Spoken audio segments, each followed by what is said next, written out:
أبو قرت الرأي شفير مس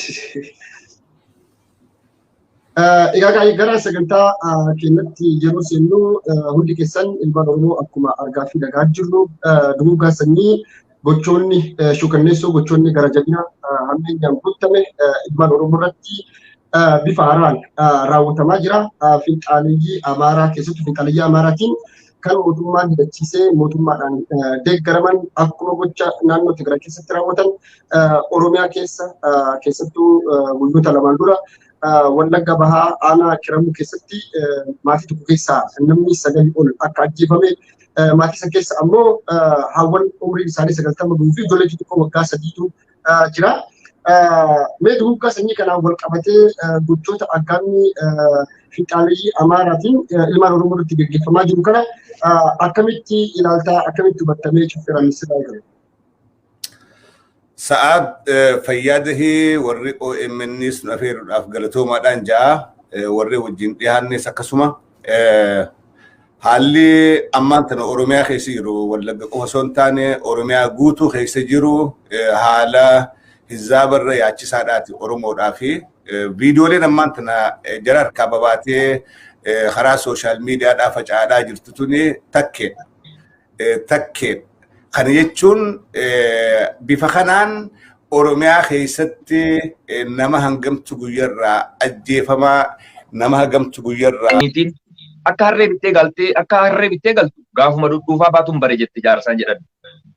Wanti biyya keessatti raawwataa jiru kun hammeenyi mootummaan kun uummata keenya irratti gaggeessaa jiru kun hammeenyi isaa sadarkaa kam akka gahe viidiyoolee xixiqqoo baatu raawwachuun salphaadha jechuudha. Kan kana duuba rabbiif isaan qofa beeka jechuudha. Akka sanadha kan gara itti aanu immoo gara boodaatti hin dubbadhaa isaa xiqqoo yeroo dubbii dheeressee jira waan ta'eef beekama. Galatoonni wal dheeressinee adeemee asirratti qabxii tokko lama jechuu barbaada. Keessattuu miidiyaan ashaaraa jedhu miidiyaa waltajjiilee gurguddaa biyyattii hanga masaraa mootummaatii fi ajajoota waraanaa gurguddaa duratti deemee miidiyaan interviyuu godhu miidiyaalee biyyattii wajjin qixa biyyisan keessatti hayyama argatee socho'aa jiru. Keessattuu akkuma suura irratti argitan mari'achiisaa seenaa Itoophiyaa kan ta'e kan muummicha ministeeraa Daani'el Kibretfaas interviyuu nama gochaa ture. Miidiyaan kun gartee jeneraaltota durii finxaaleeyyii jechuudha. Kan akka Tasfaawun Camadaa Mo'eenyu jedhamu sun kanneen hunda miidiyaa interviyuu gochaa ture. Miidiyaan kun miidiyaa responsible ta'ee mootummaan OMN yeroo biyya turetti odoo seera miidiyaan cabsiin itiksii miidiyaan cabsiin hagam takka OMN irratti broadcasting Itoophiyaa akka xalayaa barreessaa ture hundi kennanii beekna. Har'a ammoo waan takka hayyama qabu miidiyaan kuni jedhanii raasaa jiran. Hayyama qabuu fi miidiyaan hayyama qabne tokko biyya takka keessatti jechoota saba wal fixsiisuu danda'u tokko jechoota seera idil addunyaa cabsan hate speech akkana kana yeroo fayyadaman seerri isaan adabuu danda'u hin jiru. Seerri isaan gaafatu hin jiru. Inni jedhus kan gaafii namatti ta'u ta'a jechuudha. Kanaaf haasawaa namichi kun gochaa jiru keessatti doorsisa dhageenyamna. Yoo nama tokko Oromoo tokko Amaarii tokko kan ajjeefamu taate Oromoo 100tu ajjeefamuuf deema jechuun dhaadannoodha. Doorsisa fakkaatu. Kanaafoo akkamitti waan kana ofirraa dhoogita yookaan ammoo isa kana akkamiin ilaaltamee chaffiraamisa.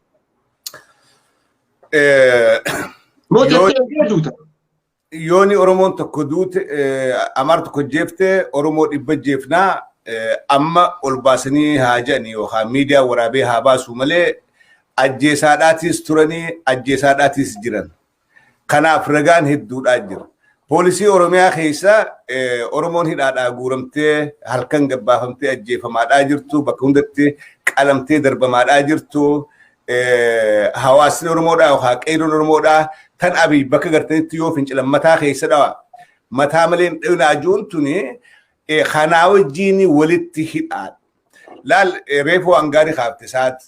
Miidiyaan OMN'dhaa gaafa biyyarraa seera cabsee waa'ee ajjeechaa hacaaluuti jala bu'ee gabaasee jameeti yookaanis ummata qimaantii fi ummata aga'u interviyuu godhee akka qimaantii fi ummanni Amaaraa walitti bu'u OMN godheedha. Wanni OMN itti duulanii gamaa gamana akka cufamu godhanii saamanii biyyarraa areeniif. Garuu gorsaan muummicha ministeeraa Daani'el Kibret yeroo muummicha ministeeraa bira beeta mangistii taa'ee ummata muslimaa guddaa kanaaf jibbaa qabu ifatti miidiyaa isaa irratti bahee lafa kaa'u yeroo afaan Oromoodhaa kiristaanni dubbachuun qabu kiristaanaatu charchii kanatti afaan Oromoodhaatiin dhufee dubbate kun ajaa'iba jee ummata Oromoodhaa ka amantii kiristaanaa qabu jibbaa Oromoodhaaf qabu akkasitti lafa kaa'u seerri isa gaafatu tokko illee hin jiru. Miidiyaan asharaa miidiyaa biyya keessatti seera qabeessaa hayyama Itoophiyaa irraa baafatee achi keessa sosso'aa miidiyaan maasii aangawoota mootummaadhaa ol aanoo yookaan gorsitoota muummicha ministeeraa ammatti interview godhaadhaa ture. Haga ammaan tanaa waan dheengadda naannoo Amaaraa keessa taa'anii yoo gumuus tokko Amaara tokko jeese gumuus dhibba jeefna waan jedhan dhaqanii dheengaddaa fi halee gumuus keessatti uummata fixaadhaa jiran uummata gumuus hiyyeessa qotee bulaa magaalaa batu hawaasa kalleen beekne fixaadhaa jiran. Waan dheengadda miidiyaa asharaa gubbatti ol banii dhaadatan san ummata wallaggarratti geessaniiti hojiidhaanis garsiisanii jiran garree jirra. Waan kana reaakshiniin mootummaadhaa silaa mootummaan xiqqollee zigaal qabaate mootummaan xiqqollee ni waakkate kun sirriidhaa miti akkamitti kana je'amaa silaa irra miidiyaan mootummaan hoogganu biyya keessaa wal jalaa qabaniiti akkuma obboleessa Maammed jedhee kun tan haasoo micoon xiqqoo micoo waa takka illee hin beekne micoo wallaalaan jettisan miidiyaaleen Amaaraa cufti wal jalaa qabaniitu kun jibbaa Amaarummaadhaati jedhanii micoon sun barbaadamtee hidhamtee hidhaa keessa rakkachaa turtee hidhaadhaa baate. Arra waan guddaa kana miidiyaan Itoophiyaadhaa kan Abiy Ahmed qabu tokkolleen ol kaasee dubbachaadhaan jiru. Maaliif? Warri niin ajjeessa jedhee gurbaan dhaadate warra Abiy Ahmed ajjeesuudhaa fi billeessuu barbaadu. Oromoonis uummanni Beenishaangulis warri immoo ni jeefna jedhee dhaadate. Warra Abiy Ahmed ifirratti baasee sirna isaanii sirna nafxanyaa sirna minilik sirna isaan barbaadan Itoophiyaa Amaarummaadhaa Itoophiyaa sirna misan deebisee ijaaruu waan barbaadu waan namni so'achi jisan Abiy Ahmedii fi mootummaan isaa aangoon isaa dhibbatti guutuun ni deeggaran kana ifatti ragaan reakshinii miidiyaalee Itoophiyaadhaa eega wanni kun jedhame miidiyaan maqaa Oromootiin dhaabbatilleen miidiyaan afaan Oromootiin dhaabbate miidiyaan uummanni Oromoodhaa taaksii gibira kafalee jiraachisulleen hanga ammaan tanaa waan kana ol kaasee dubbifne maaliif kaayyoo mootummaadhaatu kana jechuudha. Kan uummanni keenya ifatti mootummaadhaa wajjin akka walitti hidhaa qaban akka mootummaa waan kana hunda qopheesse jechi mucaan sun achirra dhaabbatee jecha Abiy Ahmed irraan adda kan ta'in uummanni keenya tolchee akka gaariitti hubachuudha qaba.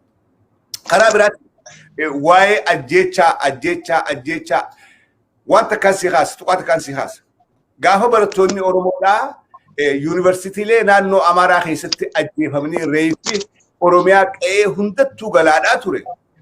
Barattoonni naannoo Amaaraa tokkollee osoo mataan hin dhukkubin tokkollee osoo hin tuqubin mootummaan osoo hin gabaasin osoo haadha ilmoon naannoo Amaaratti barachuudhaaf ergattee duutee reefitti gale osoo warri mootummaa kun jabaadhu hin jiniin gaafa namni Amaaraa Finfinnee keessatti yoo adatan du'e hundinuu Abiy irraa eegalanii taakkalaa'umaa huccuu gurraatti haatanii sabrii haadha ilmi irraa du'e bira dhaqa jechuun isiin Amaaraa. Garuu haadha Oromoodhaa mucaa jiraa ergattee naannoo Amaaratti reefi sanduuqaan itti gale namni abaluusanii je'eeniin jiru. Maaliif? Kaayyoo mootummaa tanaatu kaayyoo Oromoo cabsuudhaati. Oromoo billeessuudhaati. Oromoo diiguudhaati. Oromoo hamilee cabsuudhaati. Mooraalii Oromoodhaa mooraalii qeeroo cabsanii lakkii nuti qoonni keenya du'a.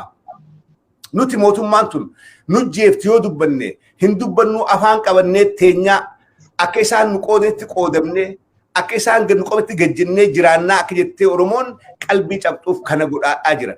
Arraas dhaadannoon gurbaasanii sooshaal miidiyaa gubbatti osoo quban qabaatiin dabrin jiran. Akka gootummaa isaanii yookaan tuffii Oromoodhaaf qaban uummanni Oromoodhaa kun akka arku. Hunoo akkatti isin dhaadatan reaakshiniin gamanaan hin jiru humaa godhuu hin dandeessan. Dhaadannee hunoo dhufneeti Wallaggatti ajjeefne maatii keessaa nama 18 fidne kan barbaanne gabbaanee rashan kan barbaanne hidhaa fuunee ajjeefne kan barbaanne ni fannifnaa olaantummaan teenyaadha wanni garsiisuu barbaadan. So asirratti kan Oromoo godhaadhaa jiru, Oromoo cabsaadhaa jiru, sirna Abiy Ahmed jaaratee deemuun, sirna Abiy Ahmed hoogganaa jiruutu Oromoo kana hundaan gahe malee nam tokkeedhaan amaarri ol ba'ee dhaadateedhaaf yookaan miidiyaan tokko waan san dabarsee Oromoon dubbii kana xiqqeessee akkas hin laaluu hin qabu. Sirnuma Itoophiyaan ammaan tan ittiin deemtuutu sirna Oromoo cabsuudhaaf deemu, Oromoo jeesuu, dhiigni Oromoodhaa dhiiga saree keessatti ta'uu haganumaan dubbiin fixuuti. Galatoomii caffee bal'inaan akka gaariitti nuuf ibsitee jirta. Fayyaa argadhu. Egaa qaanillee qabxima amma ka'e kanarratti qabxii tokko lama dabaluu barbaada. Keessattuu akkuma hundi keenya argaa fi dhagaa jirru gochi sukanneessaan gara jabinyaa fi hammeenyaan guutame Oromiyaa keessatti yeroo garaagaraa raawwatamaa ture. Dambidooloo irratti waan ta'eef beekna. Amaanu'eel Wandimmoo haadhaa fi abbaan duratti addabaabaayii gubbatti suuraa biyyi duratti uummata itti baasanii haadhaan kootu laali abbaan kootu laali jedhanii odoo viidiyoo waraabaa kummee bosonillee haa ta'u baatu magaalaa keessatti magaalaa jidduu Dambidooloo magaalaa guddoo godina taate keessatti gara jabinaan Amaanu'eel Wandimmoo haadhaaf abbaa duratti ajjeesan. Sirni kun ammoo ijoollee Oromoodhaa kan kumataman lakkaa'aman kan nuti beeknu mana hidhaa keessaa baasee ajjeesaa jira. Mootummaan kun nadeeggarii sin nyaachisaa namormi sin ajjeesadha mootummaan kun. Filannoo lama qofa. Yoo mormi ta'e si ajjeesaa yoo isa deeggarte ammoo sin nyaachisa mootummaan kun. Kanaaf har'a qeerroon Oromoo dargaggoon Oromoodhaa kaleessa jijjiirama kana wareegama qaalii kaffalanii fidan. Kun hidhamee kun ajjeefamaa kun ammoo biyyarra ari'atame kun ammoo dirree siyaasaa waan itti dhiphateef dirree siyaasaa keessaa dhiibame har'a gama qabsoo hidhannutti seenaa jira dargaggoon Oromoo jechuudha. Kanaaf dargaggoonni Oromoo har'a kumaatamaan gama hidhannutti seenaa jiran kun falmachuuf mirga isaanii falmachuudhaaf dhugaa isaanii falmachuudhaaf haqa isaanii falmachuudhaaf qabsoo injifannoo kaleessa argatan san bakka itti deeffachuudhaaf seerri idil addunyaa bar seerri idil addunyaa seerri rabbiis ka ilma namaas ka tumame sirni gadaas taa'iti harka maradhuuti ajjeefamii du'ii bara dhufa darbaa boo'i seerri jedhu idil addunyaa gubbaan jiru seera addunyaa gubbaan jiru seera addunyaa irratti self defense of baraaru ofirraa dhoogguu qe'ee fi qabeenya keetti irratti falmattee du'uun wareegamuun seera idil addunyaatii fi seera ilma namattis hayyamamaadha. Oromoon dhiibameeti malee jalateeti miti. Har'a hooggantoonni siyaasaa isaa jumlaadhaan mana hidhaa keessa jiran. Har'a qeerroon jijjiirama kana fidan jumlaadhaan mana hidhaa jiran. Fuula jeefamee kun kan biyyarraa ari'atamee hafi alatti jechuudha. Kanaaf akka ilaalcha kiyyatti lolli amma Oromoo irratti deemaa jiru gochi gara jabinaa keessattuu obboloota keenya irratti raawwatame. Feesbuukaan mootummaa kana balaaleffatanii, Feesbuukaan mootummaa kana mormitanii, odeeffannoo nama garaagaraatii ergitan jedhanii dargaggoota Boorana keessatti aanaa Miyoo keessatti gaazexeessaan muuxannoo fi ogummaa isaatiin iddoo isaan itti ajjeefamanitti qulqulleeffatee jira. Gammoojjii aanaa Miyoo jiru keessatti ajjeefaman dargaggoonni kun lamaanii. Dargaggoonni kun lama badiin isaan dalagan badiin isaan hojjetan tokko hin jiru. Kanaaf mootummaan ijoollee kana ajjeese, mootummaan yakkoota kana dalagu, mootummaa shiftaati. Mootummaa shororkeessadha mootummaan kun. Mootummaa seera idil addunyaa cabsee gocha sukanneessaa fi dhiittaa mirga namaa fi gocha waan crime Oromoo irratti raawwachaa jira mootummaan kun. Mootummaan kun waan Oromoo hin godhin hin qabu. Hayyuun Oromoodhaa Jawaar Mohaammed akka barbaada. Waan Oromoo biyya kana keessatti ta'e bineensi bosonaa hin taane jedha. Ijoollee lamaan sana odoo badii fedhan qabaatan. Okay. Isin adda bilisummaa Oromoo ABO shanee deeggartan. Deeggartoota shaneeti. Isin waboo deeggartan jedhamanii yoo qabaman taa'e namni tokko. Civilians nama harka qullaa jiru, nama qawwee harkaan qabne, nama meeshaa sibiilaa harkaan qabne akkasitti kubalee caffee jettuumanii laaffisanii miila qullaa oofaa viidiyoo waraabaa mataa keessa dhahi jedhanii afaanuma Oromoo dubbachaa afaan Oromoo mataa keessa dhaanii yeroo ajjeesan nama tokkoof qawwee isaanii irratti roobsan viidiyoo daqiiqaa 3 sanii hundi keessa dagartanii nama tokkoof qawween 20 nama lamaaf qawween 40 akka nama gaara diigaa jirutti tokkotti turanii goota jedhanii wal faansanii dhiichisan jechuudha. Gochi hammeenya gochi gara jabina kana caala ilma Oromoo raawwataman jiru. Oromoon taa'ee du'uu qabamoo Oromoon falmatee qe'ee isarratti abbaa ta'uu qaba. Har'a uummanni Tigraay uummata miliyoona 100 lolaa jira. Biyyoota sadiin Eertiraan lolaa jira. Eertiraa, Itoophiyaa, Sumaalee, biyyoota Arabaa birooniin biyya Turkii masaraa garaagaraa irratti hirmaatanii uummanni miliyoona 4 miliyoona 5 ofirraa qolachaa jiran ofirraa dhoogaa jiran. Seera addunyaatti ilaalu Maamada Jeejiras gaafata. Har'a Ameerikaan kan kabaja argattee waan dhannoo qabdu waan biraatti gini dinagdeedhaan gini Chaayinaa illee yoo ta'e Awurooppaanonni gurguddaa uummanni kabaju waan hidhataniif sabni hidhate tokko nagaa ofii eegsisuu fi nagaa gaafa Afrikaa qe'eessaa cibsuuf nagaa Awurooppaa jala addunyaa eeguudhaaf seerri jala addunyaa eega. Kanaaf uummanni Oromoo akka maal godhuu qaba?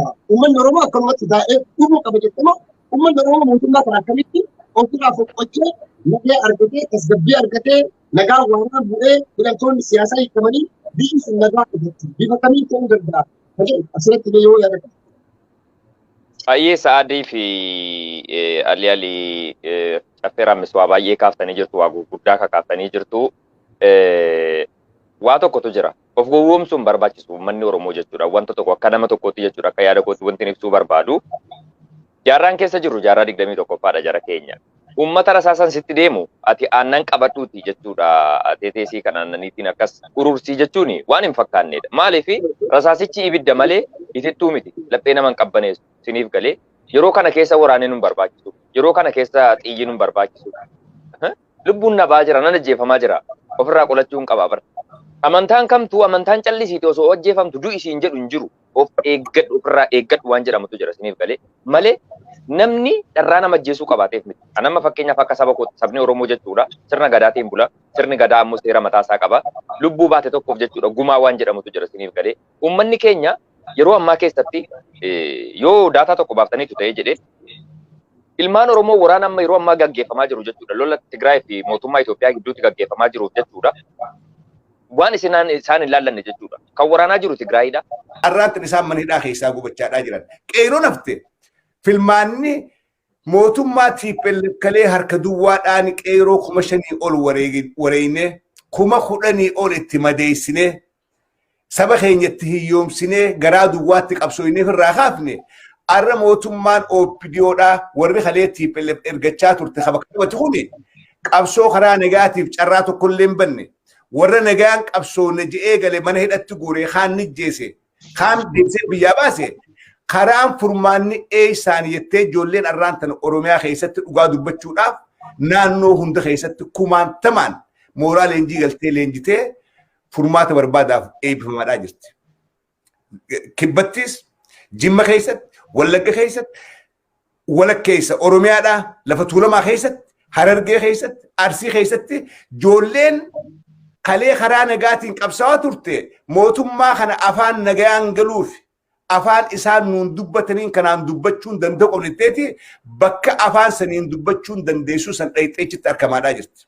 Kuni ijoolleen gootee osoo hin ta'in mootummaadhaatu akka godhan dhiibbaarra haa jira. Fakkeenyaaf yoo qeeteetitti obboleessa kee dhufanii badii takka malee waraanni mootummaadhaa fannisee ajjeesee qalee darbe ati garaa kamiin teessa? Akkamitti teessa? Gumaa obboleessa keetii baasuu qabda nama ajjeese beekta. Arra Abiy Ahmed Hacaaluu Hundeessaa ajjeechaa akka harka keessaa qabu arra warri OPDOdhaatu Shimallis Faanuu baraniiti OPDO idduttuu konfliktiin jechuudha. Hayyoota nama Oromoon akka iyyatti fidootti eegdu. Joowwan Maammatii hidhuudhaa fi warreen siyaasaa kaan hidhuudhaa fi Oromoodhaan cabsu jecha itti yaadee Hacaaluu ajjeesu. Gubaan Hacaaluudhaan bane. So arra Oromoon maal godhuu qabdii akkamiin ilaaluu qabdii waan jetteef Oromiyaa tana ama 27 meeshaa aadallee irraa eegaadhaa turan. Oromoon akka qawweedhaa waliin garree bara TPLFis irraa eegaadhaa turan. Bara Abiy Ahmed achi bira kutteeti meeshaa aadaadhaa yoo qabattee deemte hidhaa amata 20 akkasiin murtaa'u paarlaamaan Abiy Ahmed waliin qabatee seeraan dabarsee jechuudha. Kun maali? Sodaa Oromoo irraa qabaniif akka Oromoodhaa fi meeshaa waliin garre godhan. Arra Itoophiyaa keessaa naannoon akkaan hidhattee meeshaa hidhannoo gurguddoo qabdu naannoo lama. Naannoo Amaaraatii fi naannoo Tigraay. Naannoon Tigraay meeshaa Abiy Ahmed bitee alaa galche irraa hiikatte humnaan. Meeshaa gurguddaadharra Abiy caalaa Tigraay qaba. Naannoon Amaaraa garuu Abiyyiitu sirna keessan kana deebisuudhaaf sirna Minilik deebisee lafa qabsiisuudhaaf isin hidhachuudha qabdan isin humnaa'uudha qabdan jee meeshaa gurguddaa hidhachiisee Oromoodhaa fi warra birattis akka duulan godhaadhaa jira. Naannoon Oromiyaadhaa garuu akkan qophoyne akka meeshaa waliin gara taa turte arra garuu galanni karabbiiti hulaan oromiyaa bakka hundatti hulaan qabsoo dhaabbanamaa jirti haalli mijaawaa jira ani furmaata jee wannin kaa'u yoo qabbanoyte harka ONA'n fal'aan arra qeeyroon oromoodhaa tagaafa qabbanaa harkaan falmatte arra garuu dubbiin fal'aana barbaatti waan barbaachisu hundaa'u oromoon jiraachuudhaaf mataa ol qabattee deemuudhaaf akka namatti dubbachuudhaaf oromoon waan godhuu qabdu itti munfeessu waan godhuu qabdu godhaadhaa jirti waan irraa eegamu godhaa jirti garuu wanni reefu tana maammattu qeerraa deebi'e mootummaan Abiy Ahmed mootummaa barakaa qabduu miti mootummaa turtuu miti Abiy Ahmed nama aangootti ba'ee ama tokko keessatti addunyaa guutuu diinafitti godhe dippiloomaasiin isaa addunyaarraa ziiroo sabaa sablammoota Itoophiyaa keessa jiru Oromoo qofaa miti dhibbatti diinafi godheeti deeggarsa malee waraanaan if marsee ho'aasaa taa'u jira mootummaa diigamuudhaaf deemtu mootummaa hiddi jalaa dhumu mootummaa addunyaa wal dhabde mootummaa biitti ollaa isiidhaa hundi diina isiidhaa sabni biyyisanii hundi diina isiidhaa arra Oromoon dhaabbattee mootummaan tun abdii qabdii ganaan mootummaa tana deeggaree waa jalaa funaannadhee yookaanis dikee gubbaa deemee waa nyaadha ittee yaaddu dhugumaan jiruun duuti ittiin dabala. Warreen akkasii warra ta'arraa malee taboruu yaaduu hin dandeenye. Mootummaa akka Abiy mootummaa laaftuu deeggarsa qabne tanaa miti. Mootummaan dippiloomaasiidhaan dhibbatti addunyaa hojii walitti hidhaa turte mootummaan TPLF. Mootummaan irra wayyaa mootummaan dargiidhaatu waraana Afrikaadhaa sodaachisu osoo qabuutii bittinnaawe. Arra Abiy Ahmed waraanni harkaa qabu harka 99 harkaa dhumee jira.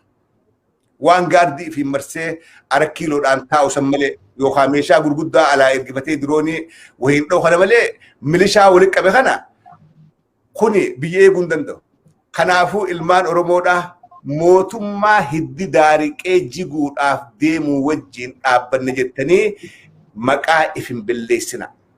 Bakka jirtanii waan Abiy Ahmed diigaa waan mootummaa isaa kufaatiidhaaf shaffisaa hunda irratti wal gargaaruudha qabdanii furmaanni kanaan jira alaa fi keessaa wanni reefuma makkaase ala kana alaa finni ni jira. Isatti deebina caffin isa dhumarratti ammatti deebina yeroo deemaa jiruuf Muhammad bin Aljazeera fakkeenyaaf caffillee gatillee dhumarratti yaaduma kanarratti yaada kennaa gara sagantaa keenya xumuruutti deemna jechuudha. Mootummaan Abiy Ahmed sadarkaa United Nationitti sadarkaa gamtaa Awurooppaa fi mootummoota Ameerikaatti mootummaa gaanfa Afrikaa jeeqee lammiilee biyyattii irratti waraana biyya biraa fidee duuggaa sanyii raawwate gocha sukaneysaa gocha garajabinaa fi yakka waraanaa fi mudada adda addaa raawwate. Addunyaa cufatu beeka addunyaa hundatu beeka. Mootummaa beela akka yakkatti mootummaa fayyadamaa jiru. Mootummaa miseensota gamtaa United Nation warroota ta'an biyya keessa ari seera addunyaatti Itoophiyaa mallatteessitee jirti ari hin dandeettu ture jechuudha.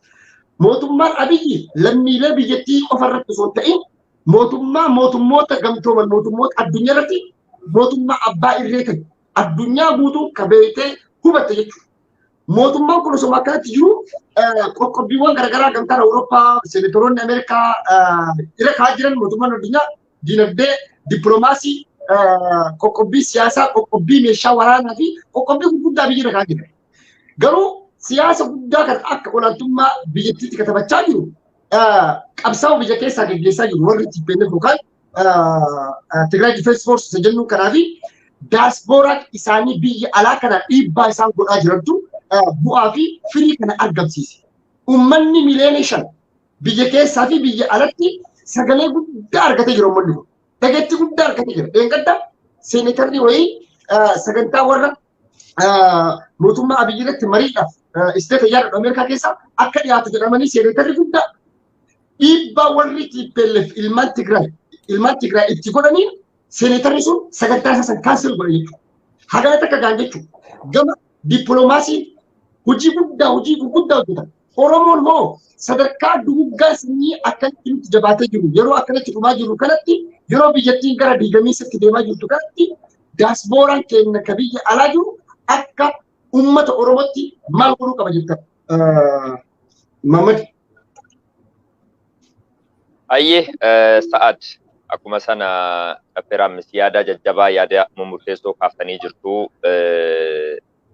Waan tokkotu jira nama maraate tokko jechuudha. Maal godhaa akkas godhaa jechuu osoo hin taane maraattu qorichi ishee hidhuudha. Dhiif galamiti hidhuudha jechuudha. Amma mootummaan kun akka nama maraateetti jira jechuudha. Maraattuun yoo ka'e waa tokko namas rukute lafas diige wama fedhayyuu yoo hojjete jedhe maraattuudha already sammuun nagaa miti jechuudha. Mootummaan kun akkasi. Abiyyi jechuun jalqaba akkuma beekamu ilmi namaa kamtu jechuudha biyya sana keessatti kan argamu. Sabaaf sablammii biyyattii keessatti argamu qofa osoo hin taane addunyaa guutuun hojii inni jalqaba hojjechaa ture paarsaa turte jechuudha. Wayituma takkicha dhaqee sarara diimaa ce'e jechuudha osoo waggaa lamatti hin gahin jechuudha. Pooltiiwwan yookaan dogoggoroota gurguddoo ta'an jechuudha. Kan sirnootni amma duraa ittiin seeniin ittiin raawwatiin jechuudha. Fakkeenyaaf TPLF'n hojjechuudhaaf illee wantoota isheen raawwattu hunda abii dhufee akka amma riikardii fakkeenyaaf atileetotni gaafa fiiganii injifatanuu riikardii haaraa cabsu jechuudha. Riikardii akkasii cabsuu jalqabe jechuudha abiyyiin. Noobeelii erga fudhatee ka'e gara dudduubaatti maarshii galfate jechuudha. Dudduubatti deemuu jechuudha. Fuuldurarra dudduubatti jechuudha.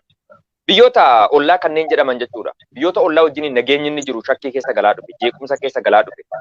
Yeroo tokko wayii waan tokko namicha tokkotu akka mammaaksaa takka duduriitiin yeroo fudhachuu baadhee jedhee haadha manaaf abbaa manaa ta'anii osoo deeman jechuudha. Mucaatu haadha manaa isaa sana namni biraa biratti arrabsa jechuudha. Haati manaa kee akkana jedhee gadhummaa ishii dubbata.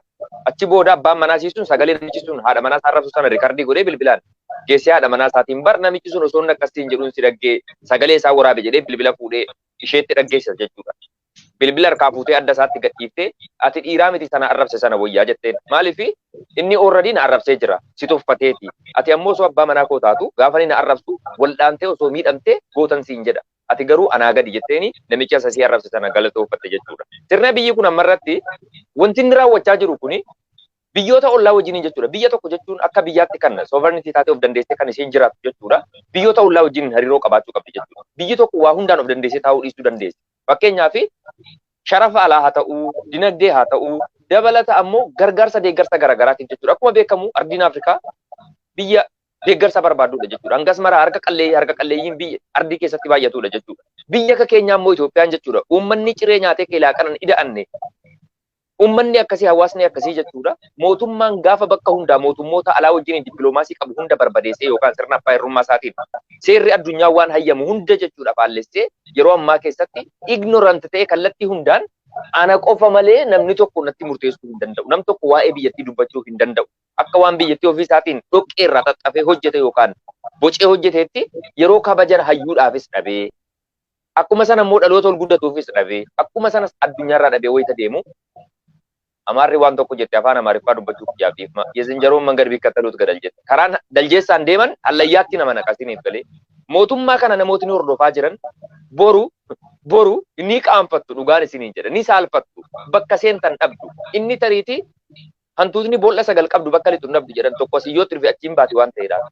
Mootummaan amma waa hunda mimmijeeffateeti kan amma uummata irratti baacaa jiru jechuudha. Isin garuu cabdee mootummaa kanarraa argattan abdattanii warri cal'istanii mootummaa kanaaf harka rukutaa jirtan seenaa qofaan osoo hin taane dhageessaniif illee cubbuu dalagaa jirtu jechuudha. Boolla seentan dhabdu jechuudha. Uummanni kamiyyuu yoo ta'e jedhe mootummaan abbaa irra hin turu. Diyaaspooraan keenya wanti inni raawwachuu qabu fakkeenya guddaa deemuu hin barbaannu. Daandii deemaa deemuu hin dheeraa deemuu hin barbaachisu. Tigraayin fakkeenya godhachuu dandeenya diyaaspooraan isaanii waan biyya alatti raawwachaa jiran. Bakka kiikii ta'e bakka murteessoo jechuudha. Bakka pooyintii ta'e deemanii evidensii lafa jiru. Yeroo ammaa keessatti waan biyya keessa raawwachaa jiru viidiyoo barbaaddachuu, ragaa barbaaddachuu, akkuma sana ammoo sagalee adda addaa barbaaddachuudhaaf wanti nu dhiphisu hin jiru. Mootummaan kallattiin haadha kee, abbaa kee, haadha manaa kee fuudhee teessoo irra si teessisee taphachiisaa jechuudha. Rasaasaan addatti gadhiisa jechuudha yeroo ammaa keessatti akka sirnoota durii jechuudha. Waan sodaachisu hin qabu jechuudha. Ragaan lafa jira waan ta'eedha.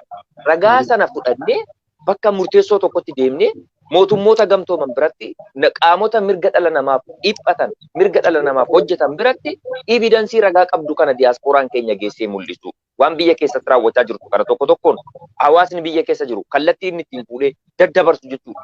Akka wanti kun ragaa ta'ee ka'ee rakkoon hawaasa keenya irratti qaqqabaa jiru kun jechuudha akka addunyaa walgeessee addunyaan dhiibbaa irratti godhu tokko isa kana. Inni lammataa immoo hawaasni biyya keessaa yookaan qeerroon silaa du'an ooltu silaa nafu kadhataa dura waama mammaaksa jedhamu ta'u silaa du'uun kee oolaan jiru yoo seenaa dalagdee duute obboleessa obboleettii ko dhiiro duuti kee oolaan jiru mana keessa qaanfatee teessus gonkuma si hafaan jiru jechuudha ati Oromoo taate sabboonummaa keetti yookaan Oromummaa keetti ni boonta taate yookaan kallattii garagaraatti ni sochoota taanaan completely akka duute of qopheessi jechuudha saaxina reeffaa jechuudha reeffaan osoo kabajaan awwaalamte waan tokkodha yeroo ammaa keessatti reeffa keellee akka achiin kaafne jedhee nama reeffa kee kaasuu dhaqellee reeffa kee irratti hidhaa jira jechuudha sirna baay'ee ulfaataadha yeroo ammaa keessatti kan adeemaa jiru Dr. Abiy Ahmad wanta amma gaggeeffamaa jiru kuni sirna baay'ee gonkuma jaarraa kana keessatti ni uumama jennee hin yaadneedha jechuudha kun ta'ee argamaa jira kanaaf uummanni keenya kallattii hundaanuu wal dhagahee qaama hidhatee jiru jechuudha qaama bosona jiru kallattii danda'u maallaqaan haa ta'u akkuma sana ammoo yaadaan haa ta'u akkuma sana ammoo kallattii barbaachisaa ta'e kamiin kallattii humni isaa danda'een cinaa dhaabbatee qaamni hidhate kun jechuudha xiyyatu deebisa jara keenya ergasii amma dura hawaasni keenya kan beekamu uleedhaan ulee yeroo ammaa irratti horii eeguudhaan ta'an jirtu horiin nama dhiitti uleen hin barbaachisu amma irratti waan barbaachisaa ta'e jechuudha waan rasaasa ofirraa qoluu danda'u jechuudha yeroo ammaa keessatti fakkeenyaaf TPLFin rasaasa isa dur baraniin xiyyaan lolaa turani amma irratti hin hojjetu diroonii kan qilleensa irra deemutu jira siniif galee rasaasa sana immoo kan lafatti rukutuu danda'u teeknooloojii wajjin hin deemee uummanni keenya dinagdeedhaan kallattii barbaachisaa ta'e wajjin koordineet ta'ee ka'ee kallattii gabrummaa salphina taate kana ofirraa fonqolchuu irratti hojjechuu qaban jedha sa'aati. Galatoomii ulfaadhu wayyamii yeroo kenna teeknishaanni keenya yeroon akka malee deemaa jechaa jira. Daqiiqaa 10 qofa qabnaa daqiiqaa 10 kana keessatti yaada keessan ka xumuraa gabaabsadhaatti ibsaa jira.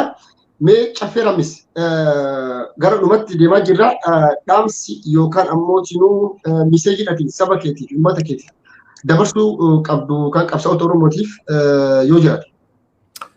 Fayyaa daqiiqaa lama guddeetiin tokko waan amma maamajjirratti dabaladhaa. Diasporaan Oromoodhaatii fi uummanni Oromoodhaa fakkeenyatti fedhii godhachuu qabna. Yes, garuu waan takka gochuu qabnu khadura Abiy irratti fincilee fi khadura Abiy addunyaadhaaf saaxilee diasporaa Oromoodhaatii fi Oromoota biyya keessa jiru. Itoophiyaa keessatti namni dura Abiy mormii Abiy dura dhaabbate Oromoodha. Namni dura Abiy ammaasii jenosaayidii irratti eegale uummata Oromoodhaati. Amma garuu laafina qabna diasporaan laafinni akkuma jirutti tahee waan silaa godhuu qabnu dhibbaa dhibbatti godhaan jirru diasporaan keenya garuu karaa waan murteessaadhaa waan deebii yeroo fakkaatamaa tana keessaan jira walgee bakka gariin hin dhaqaa diasporaan keenya xiqqaa fi guddaan barataa fi wallaalaan fuulasaa karaa humnaa deeffatee jira mootummaa Abiy Ahmad humnaan malee hin cabu warra humnaan cabsu cinaa dhaabbannaa waan murteeffatee maasosso'aa jiru diasporaa bakka adda addaati gargaarsi deemaa jira waan garee asirratti dubbachuun hin feesisu laafina haa qabaannu malee abdii murannee yookaanis harka